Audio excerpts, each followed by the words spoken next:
and they had a man's hat like with a plum floating in perfume that they like. I don't know if you remember the Barbershop Quartet episode, but anyway, people are wondering like, does she know, or did someone totally like slip that in there and she didn't realize it? It was like making fun of her. Anyway, it's funny. Happened in real life. Me fail English? That's impossible. There it is. Boom. Get those sick drops, as they say. All right. A lot of those writers were mathematicians. Yeah, or nerds like Conan. Or nerds, yeah. They were smart. There were smart people, and then there were just the nerds. Yeah. It's the Venn diagram does not always have an overlapping section in those cases.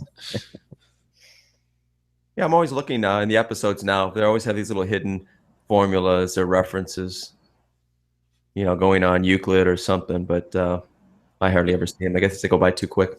Yeah, I didn't know that, actually. Yeah. Little Easter eggs, apparently. There you go. Easter parabolas. Well, Nick, where are we at here? 7:01. Wait, we're late. We're late, yeah. They're going to be real mad at us. We'll go ahead and get started here, I guess. Yeah, both of your listeners are going to be furious. Oh, both of them. They get real mad at us. We got two now? They've got a, we got... I don't even listen. Yeah. Well, the dog was in the room a second ago. I don't know if you're counting him. I was counting Robert as one of the listeners. You might want to take that back pretty soon. Typically, we have grown. I mean, we had Jamie Rivers, we've had Blues alumni, Reed Lowe. Nice. We've had different guys on, and we've had like more of a round table. Mm-hmm. Yeah. You're such a great guy. We were hoping we'd have like a round table for you, so it'd just be a big party. Yeah, But just everyone just listening to me talk for 4 hours. That'd be great. That would be entertaining to me. That's what a round table is, right? Yeah, we just sit around and listen to Robert. Yeah, I'm on top of the table, and then everyone just sits around it as I dispense. There we go. No, you guys have a good outfit. I love it. It's a round table lecture. Yeah. Yeah, we plan on having more people here, but we couldn't grab enough. We had a guy from the Kings that was supposed to be here, but he's unable to make it. Well, really, we just invited him. I'm blaming him on this one now, but well, that was kind of like the Kings in the playoffs last year. Speaking of unable to make it, so hey. All right, we'll go ahead and jump right into this in just 1 second here. Hey, how much time do you have, Robert? I like 45-ish minutes, Okay. if that's enough. If you need more, I'm seeing Doctor Strange later, so I got to get into downtown late tonight. That's plenty of time. Yeah, we'll cut it there for you, right about 40 minutes. Yeah, no. Again, I've got time on either side. There's just stuff I have to do before, so Sure. you're good. Yep. I only asked that because Nick, I was thinking it was an outside chance I could try to make a couple last-second calls. I could try to get. I could maybe see if Jimmy Campbell will come on. He's an ex-Blues player. I could just send him a quick text and see if he'd jump on, or maybe Jaeger. If you want to try to do that, you can, I guess. All right. Well, if the party gets going here, then maybe we'll do that. Yeah, no worries. I'm happy to be here. Whatever. So whatever you guys need. Okay. All right, Nicky. I'll let the captain take over now. Okay. Captain, oh boy. I need to get a C on my jersey. Jersey.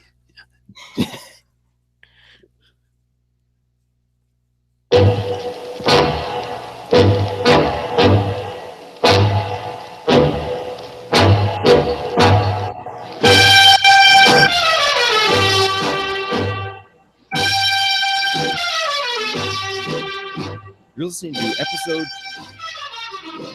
episode 4 of ToastDispatch Radio with Nick and Nick. We're joined here today by Robert Tiffin, good friend from the SB Nation Stars website, Defending Big D. And his Twitter bio here, if I can read this properly, this is a good one here.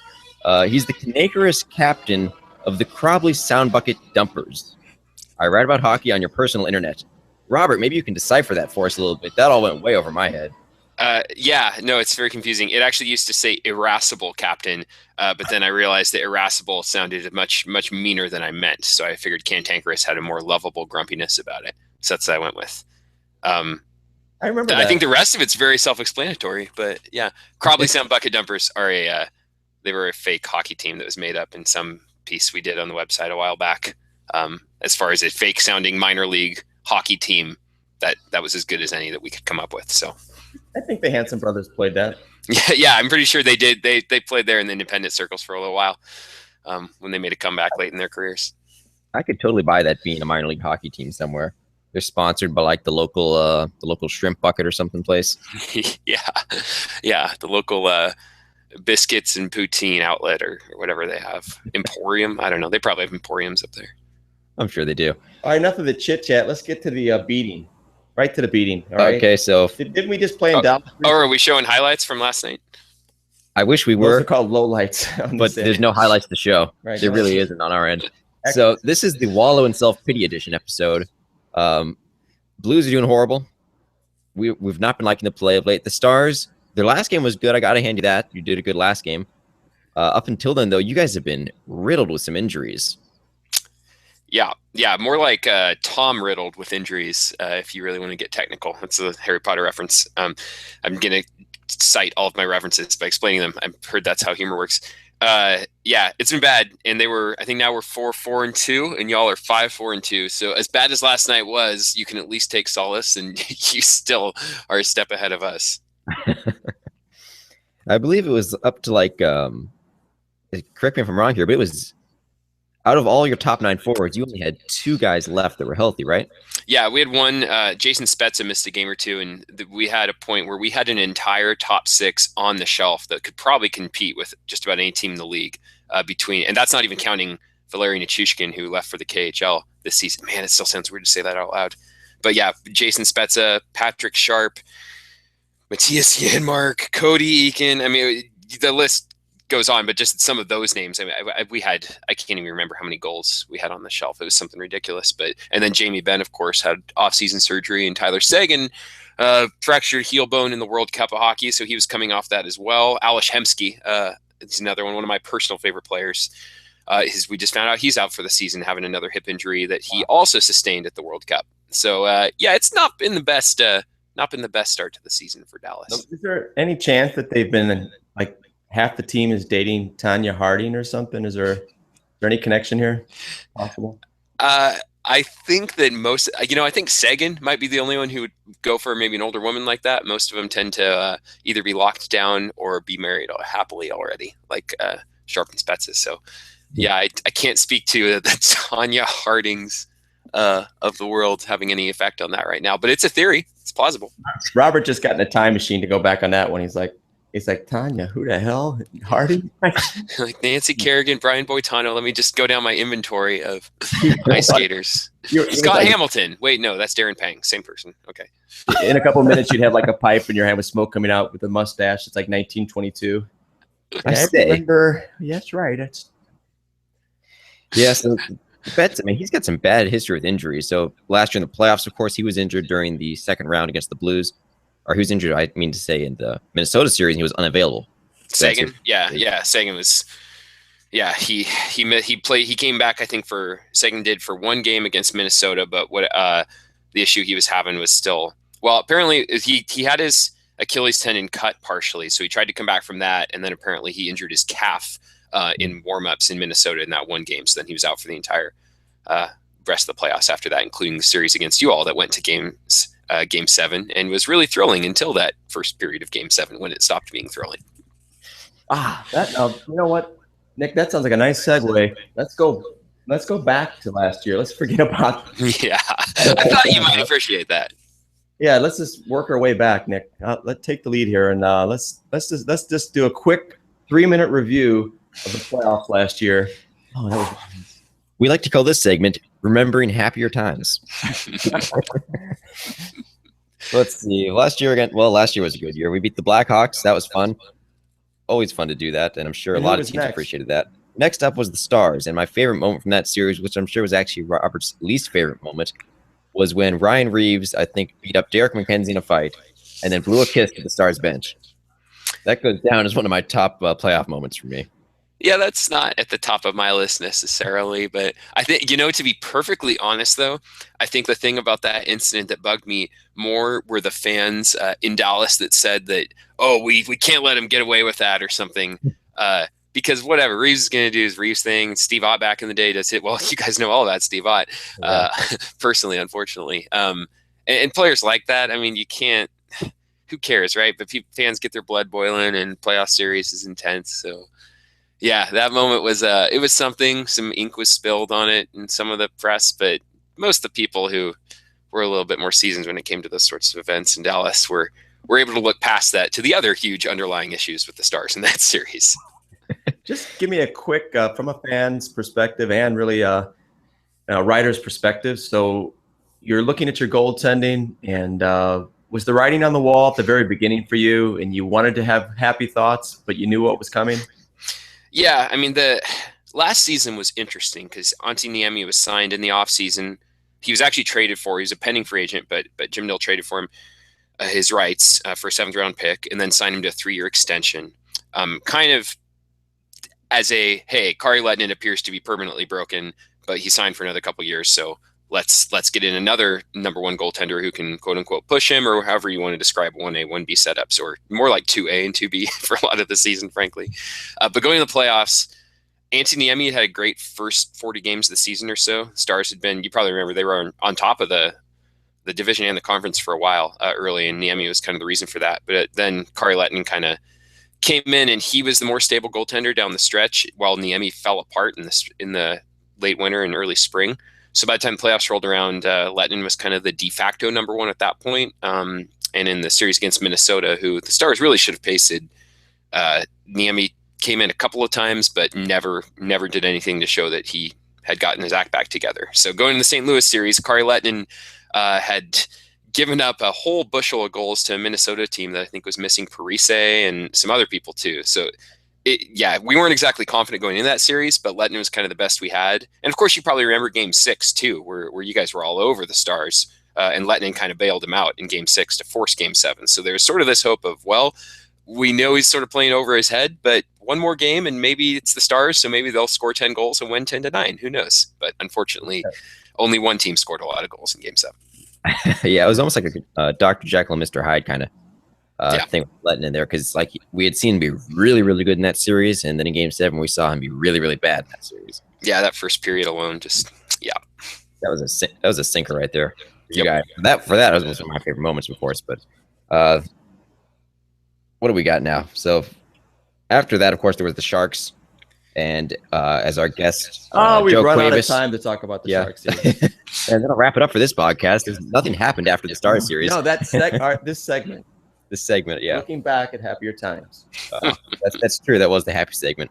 Okay, so that's all we got for the happy segment. Now it's time to wallow in self-pity, because the Blues have looked bad. Do you remember, Robert, when you guys had Ken Hitchcock? Were you following the Stars at that point? Oh yeah. Back in the day, I mean, he's kind of the revered coach for Dallas. He's the one that kind of came at him, and Belfour and Brett Hull all kind of started coming into town the same, couple of year range there. And so Hitchcock was kind of the crusty old guy, but it was definitely a lockdown. I mean, it's the late 90s and they won the cup, obviously. So lockdown defense and tight games. Yeah. No, the memories of Ken Hitchcock linger strongly in Dallas to this day. So what would you describe your team's play as, like towards the end when you kind of knew, okay, Hitchcock's on his way out? How did the team look? He was kind of losing the team. His sort of, I mean, I don't know if you remember, I think it was Brendan Morrow actually had a Players Tribune piece last year, and he talked a little bit about coming up with the Stars and being on the bench, and how Brett Hull kind of helped shield him from some of Hitch's behavior a little bit, on the bench and stuff. Yeah. So that kind of, when you're winning and everything's clicking and you got an elite team, you can handle a grumpy coach who yells at you, because you all, the way I look at least, is because you all know, hey, we're legit. This guy says whatever, he pushes us, it's probably good for us, but hey, we're winning, so we're happy. Then when you're, maybe an injury or two, or you have a bad year, your goalie gets cold, things start happening, and that's when a coach like that, his act wears pretty thin. And you've seen that too with Tortorella and other coaches like that too. The player coach versus the hardline coach. I mean, it's kind of a pendulum with a lot of teams. But yeah, towards the end of that era with Hitch, a lot of people kind of felt like his message was just pretty much falling on deaf ears at that point. Because that's what I kind of feel like we're seeing right now with the Blues. They don't seem to have any structure to their play. They look to be very slow. And coming into the season, they wouldn't stop talking about speed and how they're going to play a more offensive style to the game. Which they did. And they did for a few games. Yeah. After that, it looked like Hitch went right back. He was uncomfortable with it, and he went right back to the lockdown defense. And when the lockdown defense wasn't working, it looks like he's tightening it down even more and saying, well, we're not playing enough defense, let's play more defense. Because, I mean, he's been quoted as saying that he thinks the best offense is a good defense. Mm-hmm. Most people think it would work, but that's maybe the players are confused on some level, but boy, you remember Robert World Cup of Hockey and Team North America, right? That was the story. Oh yeah. And just real quick, I'm going to tie this in with what we're talking about, but real quick, when you watched Team North America, how did you feel? How did you emotionally respond to that type of play? It actually reminded me a lot of the Stars when they were healthy, because you had both a lot of skating, people really comfortable. They were carrying the puck into the zone like crazy, both because they're younger, so they don't necessarily have people with, those crusty 29, 33-year-old players who are going to win those battles in the corners that everyone likes to talk about so much if you're Shea Weber. But they, a lot of puck possession, a lot of speed, and getting the defense involved, especially both pinching in the offensive zone and joining the rush.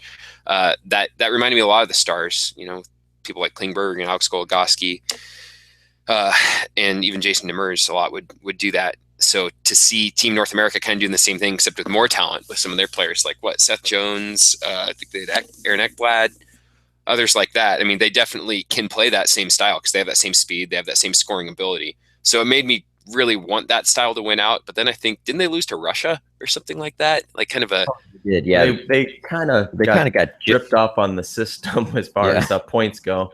Yeah. I think they tied. They tied Russia, and Russia ended up going to the final round instead of them. Yeah. Well, and Todd McClellan got confused because he thought an overtime or a shootout win would have been good enough, where it turned out they had to get a regulation win to advance or something like that. Yeah, to me, that's the sign of a bad tournament, when even the coaches and the players in the tournament don't know what they need to do to advance to the next round. You really need to rethink your strategy. Yeah. I was gonna tie all that in with the first 3 games, the first 8 periods of the Blues hockey season as it started looked like Team North America. They talked about a faster team. They got rid of players that were bigger but not as fast. Backus. Who else, Nicky? Backus, Brouwer, Elliott, of course. Yeah. So, well. I mean, so we watch them and we're thinking, oh wow, what an exciting brand of hockey. But immediately my first thought was, well, let's watch 10 games and see what happens. And I wondered. I said to Nick, hey, when we get some injuries, what's Hitch going to do? I just get this feeling from the patterns from the past that he's just the more injuries we get, the more he just goes into a shell, and he goes into that defensive style of play, and it just seems to. Well, anyway, that's sure enough. We're in a game 3, third period against the Rangers. We get 3 injuries in a row in the second period, 10 minutes, and we didn't get a shot on goal in the third period. And after that, we had 1 game in Calgary where we scored maybe 6 or 7 goals, and it was a great game, but it was a little bit of Calgary's defense in that game. Minus that, we're averaging 1 goal a game since then, I think. Yeah. I think if I remember coming into yesterday's game between Dallas and St. Louis, they had something like 27th and 28th in goals for on the season so far, or goals per game, one of those two. Plummeting. And so it's you can imagine. I mean, I'm already at the point now. Here, I'm a fan, love to play the game, love to watch the game and just see how watch the goalie and see what he's doing, watch Allen. But it's so depressing now to even as from a entertainment standpoint. I can't even watch it. I don't even want to watch it, which is kind of sad. Well, that brings up a question in my mind, because a lot of people were saying that Allen didn't really have his best game last night either, and so it makes me think that tight hockey and defense first is good when you have Brian Elliott playing out of his mind, like he did a lot last year and even in the playoffs for good portions. Right. Because then you're going to have, at some point, goalie's going to have to make a save in almost every game. Sometimes a lot of them, unfortunately. But is your feeling that maybe Allen hasn't been quite up to scratch? Like, do you feel like you miss Elliott, or do you really feel like this is more just a team issue right now? If you could see, I don't have the light on in the background, but I got the moose sitting on the rod hockey table. He's in goal right now. He's got a moose that he taped Brian Elliott's head onto. Yeah, so he's in the nets. But sure, I miss Elliott, and certainly everything that you said would be true. But, well, for example, in the game against Dallas, what I did watch, I got a feeling early on that the team looked sometimes I think in the first 5 minutes of the game, you can get a real good feel for what's going to happen in that game. So in the first 5 minutes, there's no shots. I see a couple defensive lapses. I see Dallas sending 2 guys to the net, and there's only 1 blue there.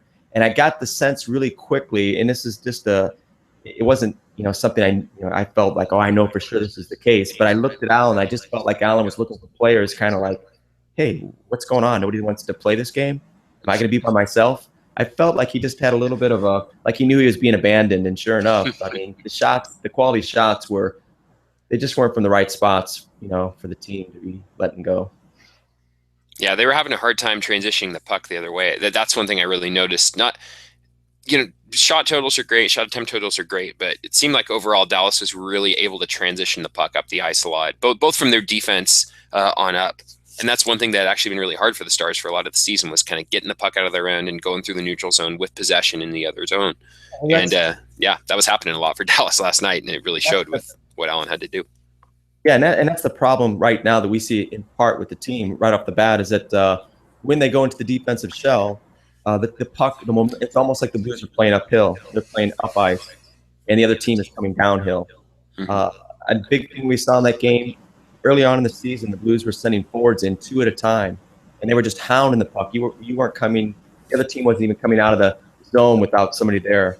In the middle, everybody was just flying. Just the overall speed, even when you're playing defense, the speed of the game, the way they were attacking the puck, and basically it's almost like the team. This is where I don't know enough about what Hitch is telling them, but I feel like he's tying their hands, and he's putting them in a position where they're not comfortable.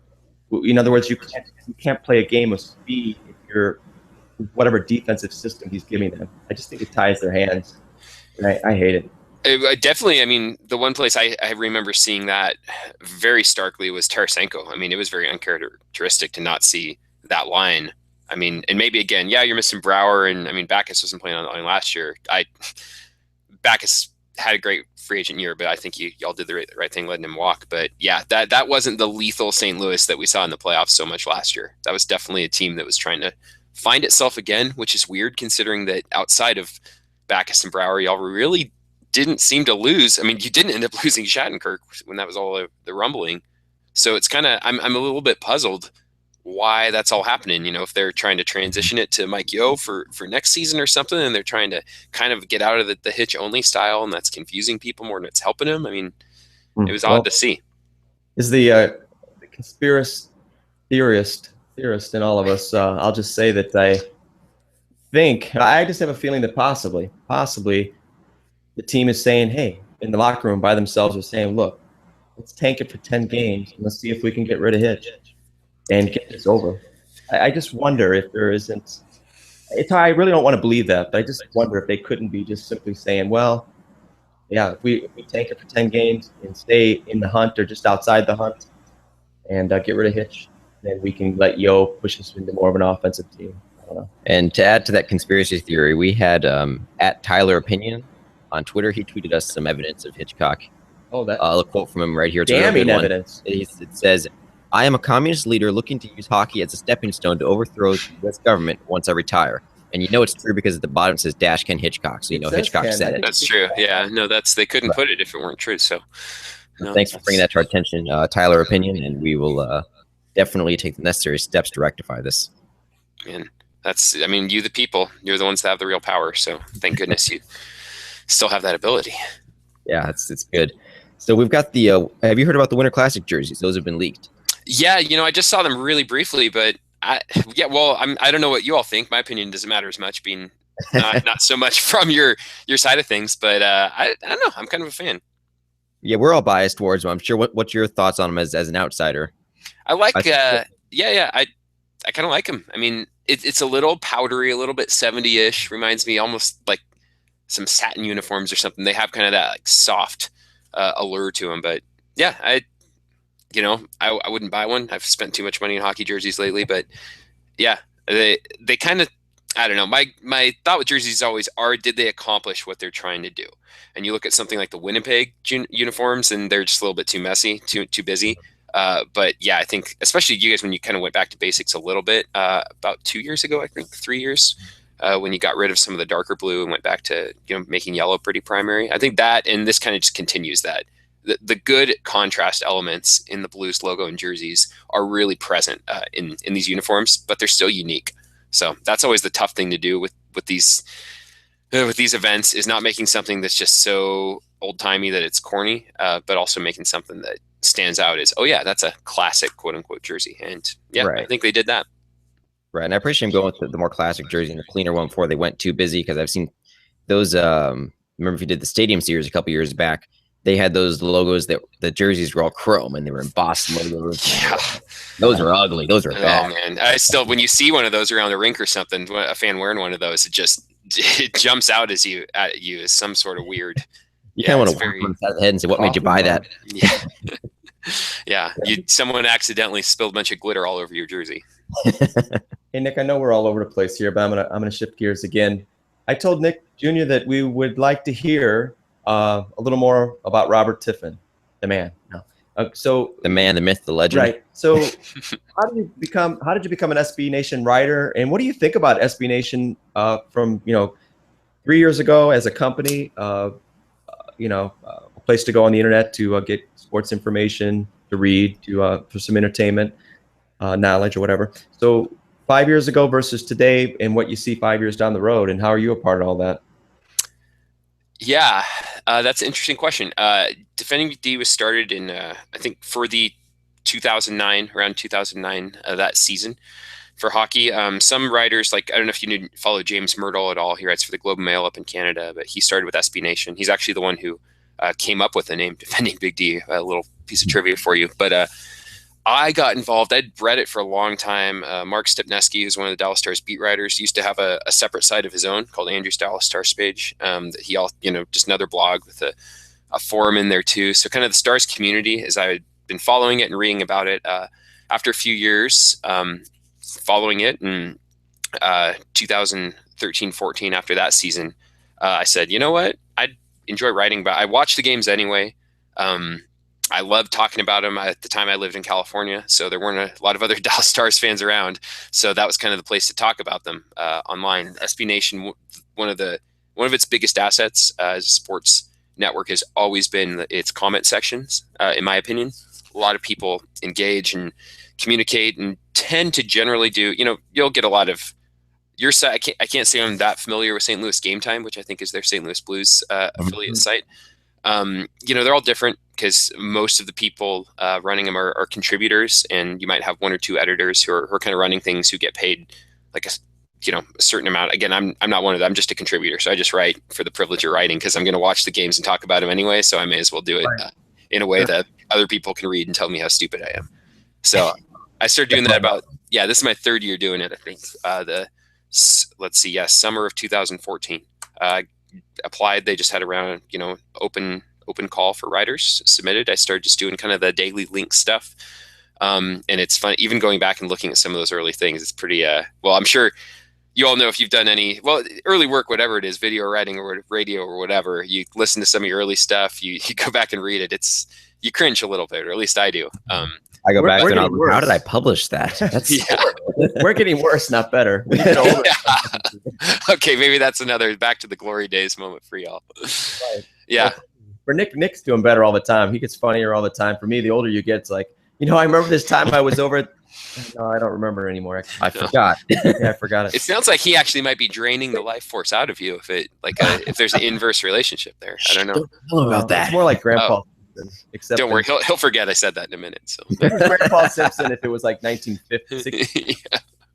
Yeah. Give me 4 B's for a quarter, he'd say. Yeah. Or nickel, I can't remember. Yeah. Anyway, so I started off doing the daily link stuff. As you can just get in the grind, just relaying information, and gradually started branching out a little bit more and saying, hey, I'd like to add this idea for an article here and there. And then after the first year doing that, and of course my year I jumped back on, they missed the playoffs in 2014-15, pretty much because of goaltending.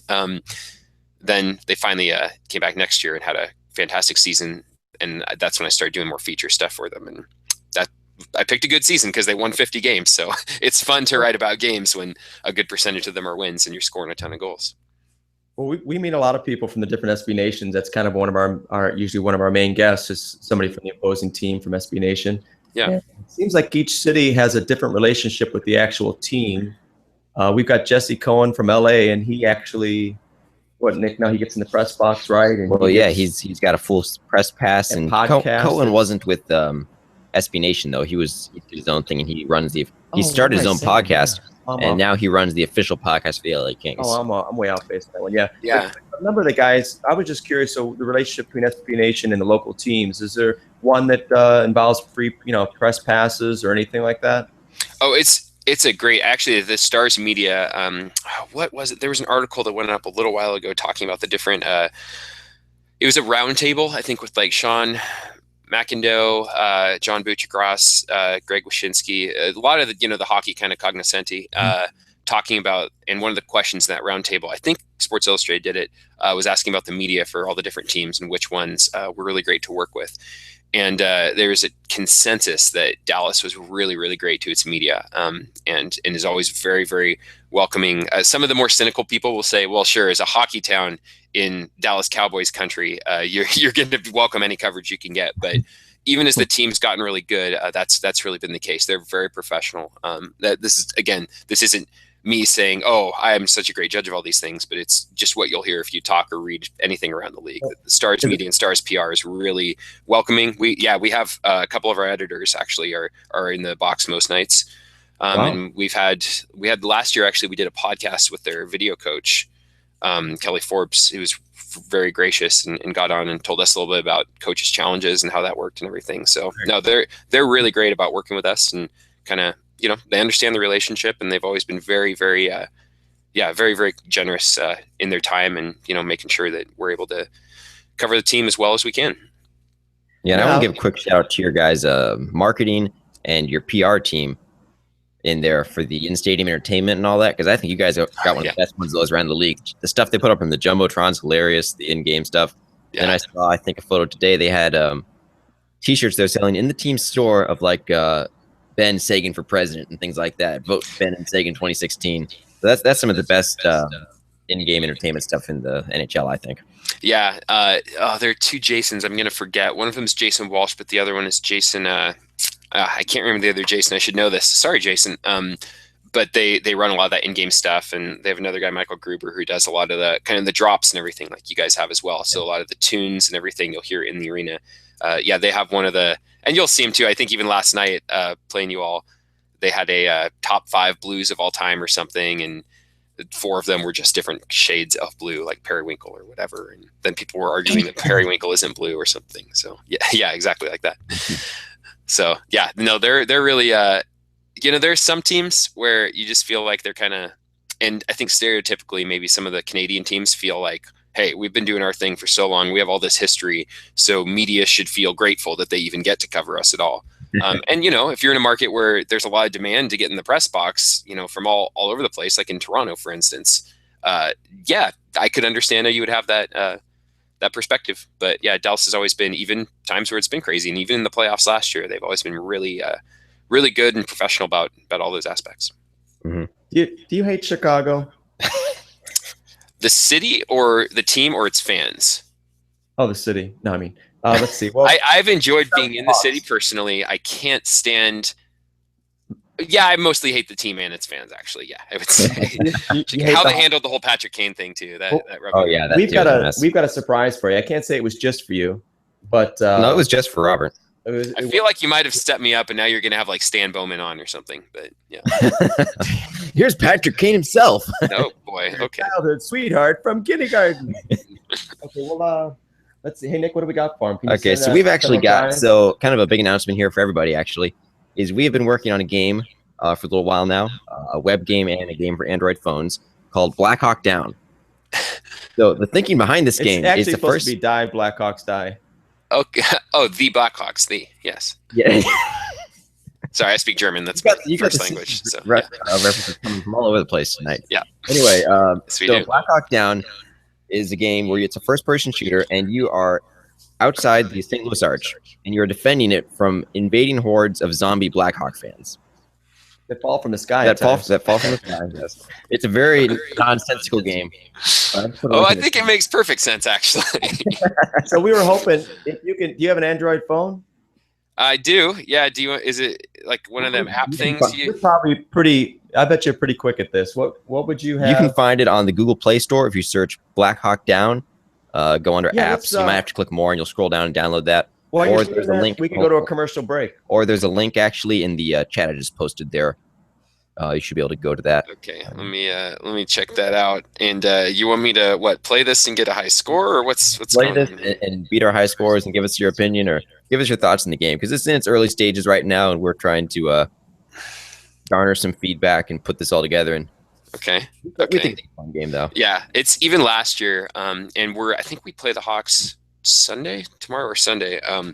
And man, it's just they invade the arena. My brother and his wife went to a game in Dallas.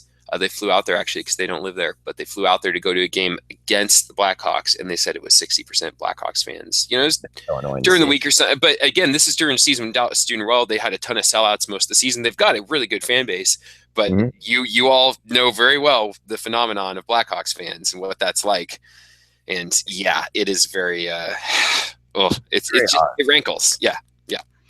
They're nowhere, and then the moment you play them during a weekday, suddenly 40% of the stadium is Blackhawks fans. Yeah. Despite the fact that you're selling out almost every other game. Okay. They come out of nowhere, though. Now, Nick, did we go to a commercial break? Commercial break. Let me see what we got lined up. Now here. you got to Today's listen sponsor. to. You have to listen to these two, Robert. Can you give me Monsanto? Monsanto. Okay. Well, today's sponsor is Monsanto, and we'll be right back after these messages. Okay. Monsanto grows more than our food. They grow the moments that make up our lives. Every family dinner, every cotton blanket that we use to tuck in our kids at night, every bowl of popcorn we share nestled on our couch watching a movie. It all started in a laboratory. Wherever your day takes you, however it ends, chances are it began with a genetically modified organism. This Frankenstein pet food was brought to you by Satan's Jock, better known as Monsanto. All right, so we'd like to thank Monsanto for sponsoring our show. That was a pretty big pickup there. I'm sure they'll love the produced content we made for them, accurately representing their brand.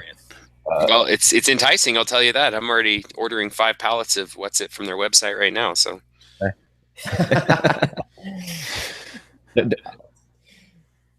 I know that the Roundup is the preferred method of suicide in India. So, oh no, if the Blues and Stars keep playing bad, we can both order some Roundup. I'll just go. I'll shop at our local fast food grocery store, Frankenstein grocery store. All right. Well, okay. So you got. Oh, I couldn't tell. So you had the game up? Yeah, it's connecting or whatever. Yeah. It's up. Okay. I'm at wave 1. Take those out. Take them out. Okay. Okay. So, oh boy, this is weird. Okay. I'm having to sign in to make an account here. Oh, Nick, is it serious? You shouldn't have to sign in for anything. I'll talk to Ben. Google Play Games. So maybe I've just never done it before because I don't play games much on my phone these days because I'm an adult. We're gonna yell at our programmer and beat him up later on tonight for doing that and making people have to sign in. If that's not supposed to be happening. No, that's okay. Again, I just might click the wrong thing. I'm mostly an idiot. Okay, here we go. And let me turn it up so you can hear it a little bit. Okay. How do you there we go. Okay, I got this. Yeah. Okay, you got a little button to tap to shoot. Oh, there. Okay. I need to aim. How do you aim? Oh boy. Yeah, left side. Oh, I got a scope. Right. Yeah. Oh, hello. I love the commentary on this. Yeah, that's okay. I believe one of them. Uh-oh.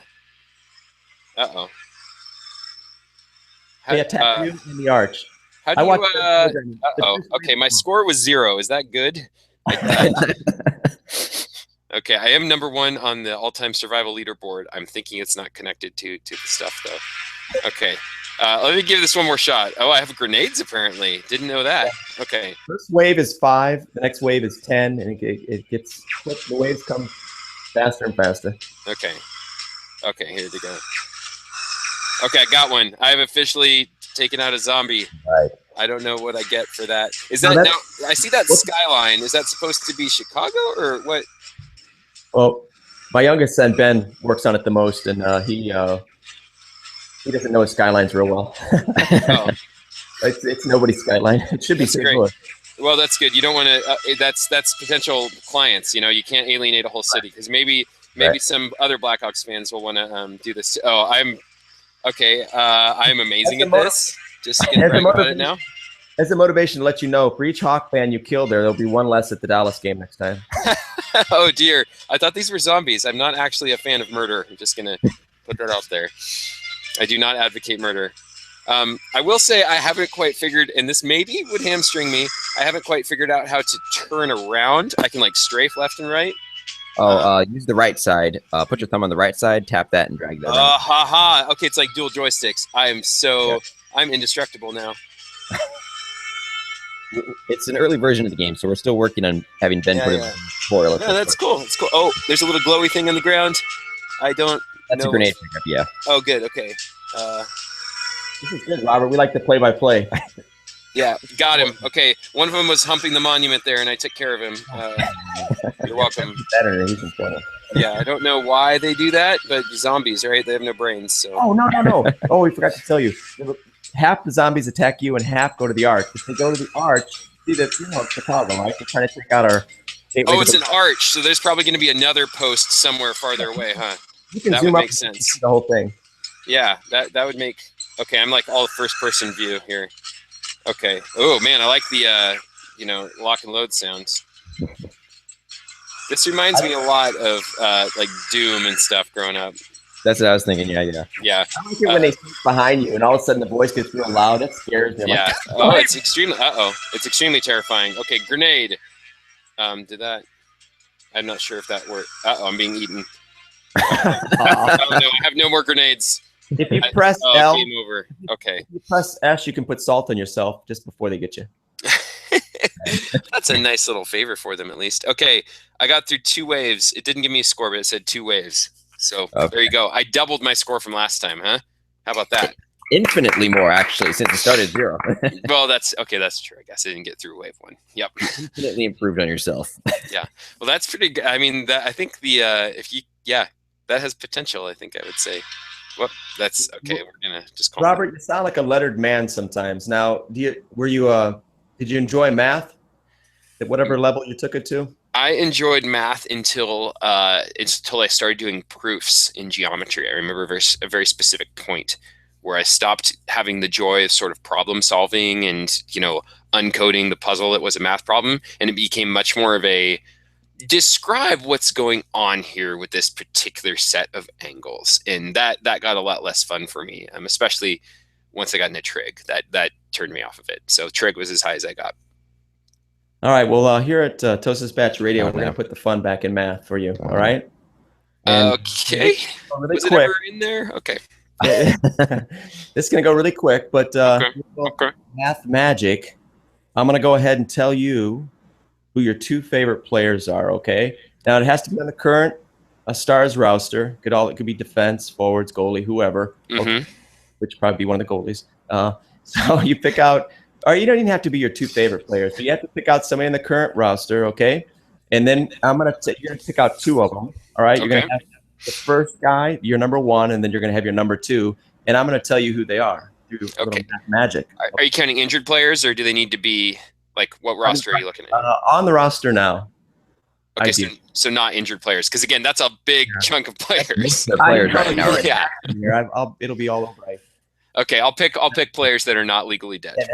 So you don't tell me, okay? Now I promised Nick this would go quick, and I know you're fast. Now, you got a calculator on your computer by any chance? Yeah, I do have one. Okay. Since compute literally means to calculate, yes. All right. You better have one. Yeah. Okay. Computers have gone too far. They removed the calculating part out of it. Sum this up. That's true. Like phones. Okay.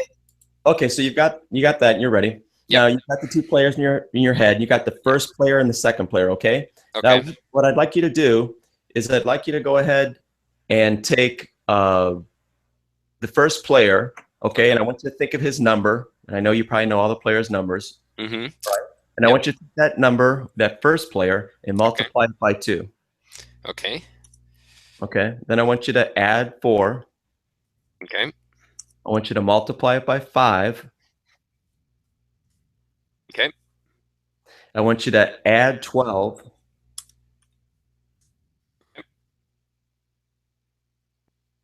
Okay. Yeah, to 12, yeah. Okay. And then multiply it. It doesn't take me that long. And multiply it by 10. Okay.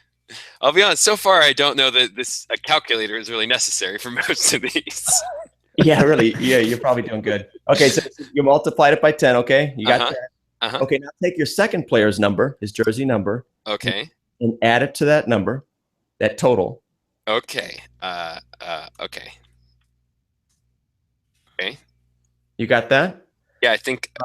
I don't know if I did it right. Yeah. We'll say yeah, and then if I did it wrong, I'll do it again. Yes.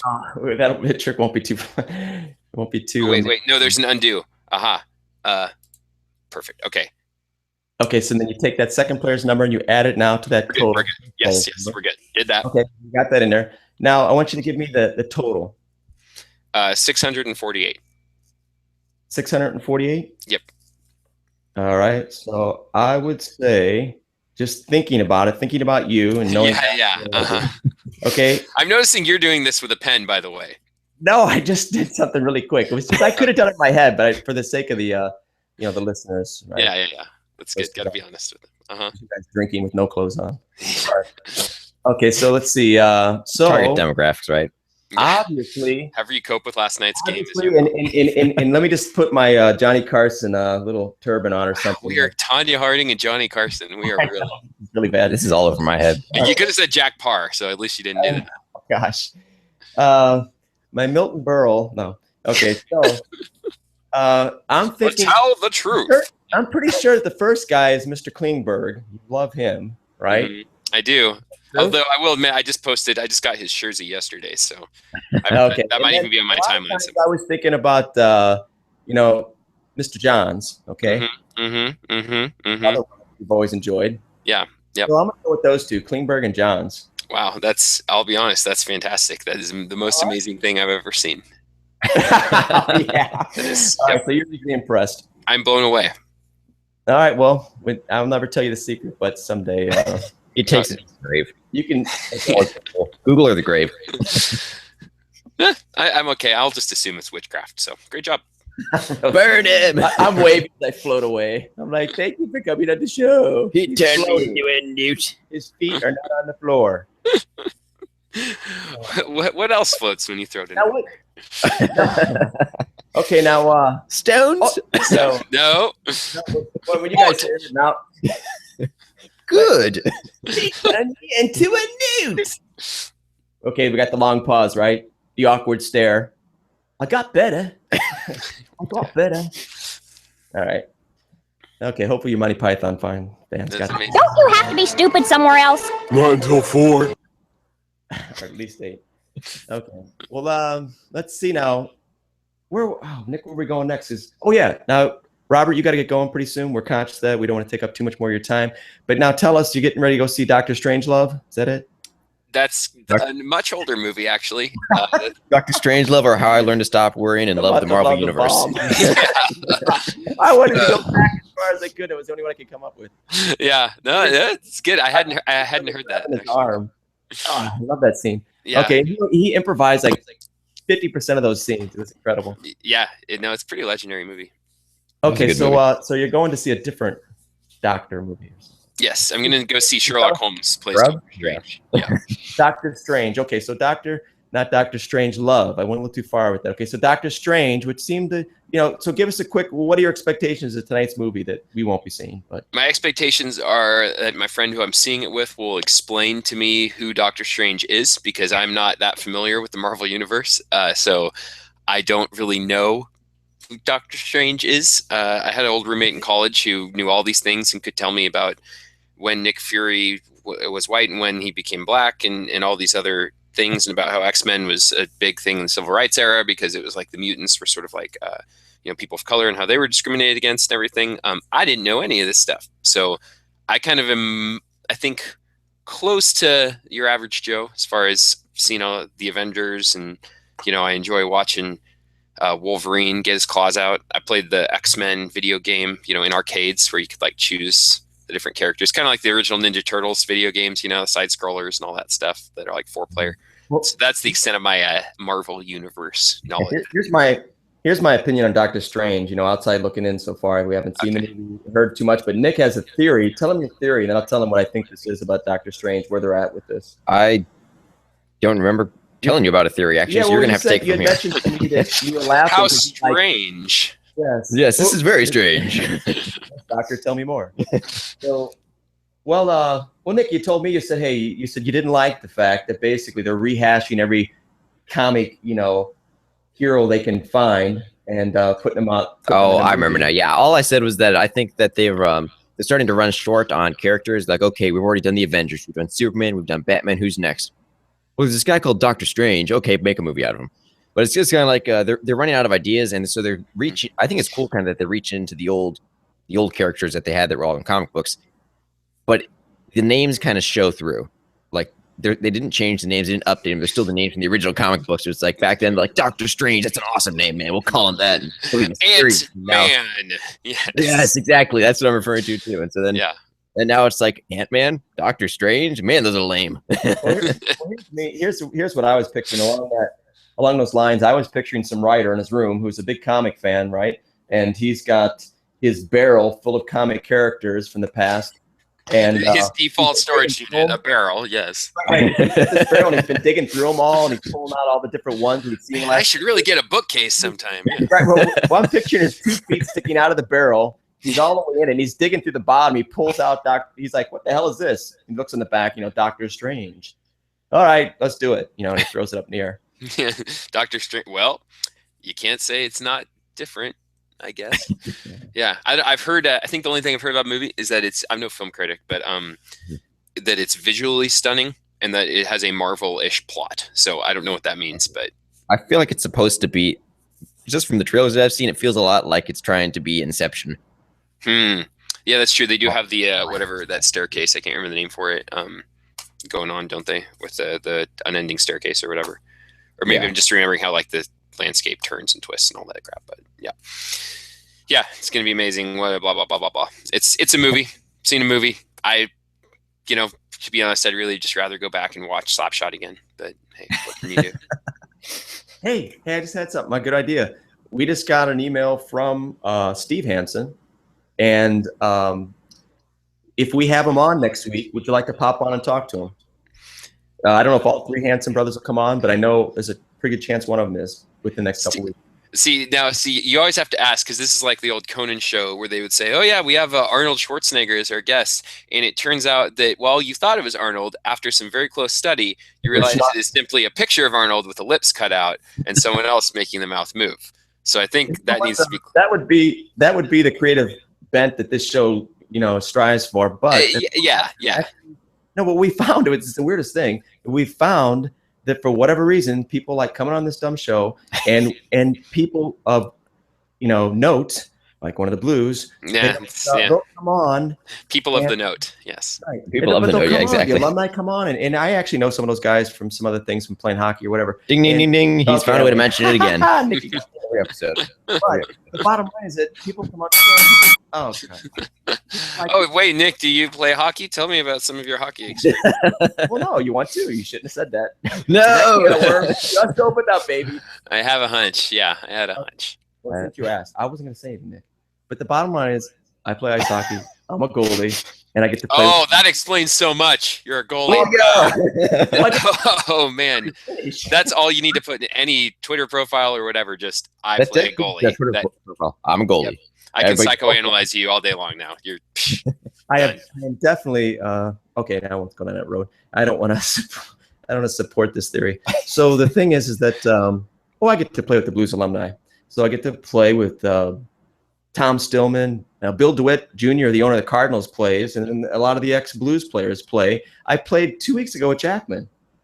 Barrett Jackman played because he's out now, which he's actually get some hip surgery. He wanted to play one more time before he got hip surgery, so he came in and played. They played 3 days a week. They got a strong alumni in St. Louis, which I heard Dallas does too. They do. So that's so back to your original point. Yeah, so have I. I forgot. That wraps up the movie critic portion of ToastDispatch Radio. You're usually a sports podcast, but as you can see, we cover all aspects. Oh man, that's too bad. I was just about to talk about all my conspiracy theory about Paul Blart and Mall Cop 2, but okay, let's move on. Let's hear it. We got time. One last thing. So Bart finally tied it back in his brain. So the bottom line is that the Hansen brothers, one of them, like one or three of them, who knows? Probably just. When I talked to him through the email, he was in Chicago. They had some kind of Bauer convention going on. and he said he would email me back Monday and we could talk. Now, if he emails me back and says, our fee is $600 an hour, I'll be like, it's so nice talking to you today. Wait, but you guys are getting all that ad revenue from those spots you're doing, so I don't. We're actually paying Monsanto for the privilege of advertising for their great products. Yeah. You're the first person on the show that hasn't been paid. Yeah. Don't tell him that he's not supposed to. I feel like I've paid for it all right. Don't worry about it. Just not with money. Okay, one last thing. Dignity. We want you to pull Just a dignity, yourself so we can stop trying to guess what's back there. Which one? This? Yeah, whatever's up the second shelf. Okay, what do we got first? It's a mug. Just a coffee mug. Is it a humorous mug? The humorous mug. My little sister gave me this. It's a mug of a character from homestarrunner.com, an old Flash website in the early days of the internet. It's a fun little cartoon website. They're still making stuff every once in a while, but yeah. Is that a gun up there at the very top? Is that? It is. What on earth are you talking about? I don't. I'm painting a picture of you that's not fair. I do not have any firearms in this house, actually. I'm sorry. Sorry to say, I'm not a true Texan in that sense. But yeah, no, just some random glassware jar. Yeah, no firearms. Sorry to disappoint you. We could inventory my entire bookshelf with my detritus from my recent move, but yeah, I don't think that's going to be good for anyone, least of all me. So yeah, okay. But yeah, thanks you guys. Appreciate being on. Oh, great time. Thanks for coming on. We'll start to wrap this up here. Thanks for listening, everybody. Go ahead and follow Robert on Twitter at Robert Tiffin. That's TIFFIN. I gotta say, I love when people make it easy to get their Twitter handles down, so it's just your name, easy to remember. Yeah, that's the only reason I did it, for other people. Exactly, it's totally that. Yeah. Check us out on Twitter. Of course, you can follow us at ToastDispatch. Subscribe to our podcast on iTunes and Google Play, Stitcher, all your favorite podcasting apps. Download the new mobile game, Black Hawk Down. You can find it on our website, ToastDispatch.com, or you can find it on the Google Play Store. Just search Black Hawk Down. So thanks again for coming on, everybody, and we will be back again next week with another episode of Toast Dispatch Radio. Hey, Robert. I'll see you, man. So you'll come on if the Hanson brothers come on? Talk to me next weekend. I'm in grad school right now, so next weekend I have 3 papers due a week from this Monday, so next weekend might be insane for me, but we'll talk. Yeah. Okay. You know how to get a hold of me, so cool. Okay, appreciate you guys. It's fun. It's always fun. Thanks. Enjoy the night. See you. All right, enjoy the movie.